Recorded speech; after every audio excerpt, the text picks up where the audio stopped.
assets are tables and buildings and cars. Assets are things that are pretty similar one to another. That glass is pretty similar to that other glass.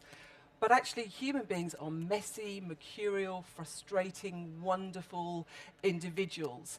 And if we were to adopt a more consumer mindset and to see, instead of one size fits all, seeing them as a kind of homogenous lump, where in HR we've been the worst at this, we kind of make a virtue, we do everything the same for everybody. Well, imagine any consumer organization doing that. It's now as personalized as you can get.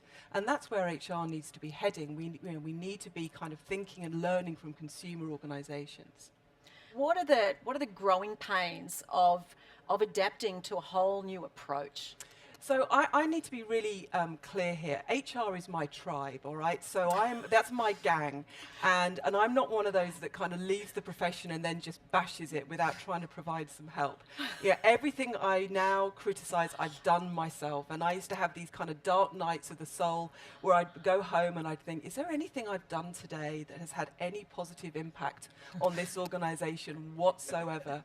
But it's because we're taught, right? We're taught as you go through your HR career that if you want to improve performance, you put in a performance management process. If you want to improve engagement, you do a survey and a cascade.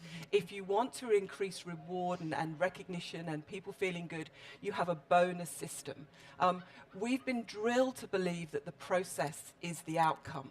And actually, when you look at it, none of those processes are based on how human beings actually think, feel, behave, are intrinsically motivated or communicate with one another.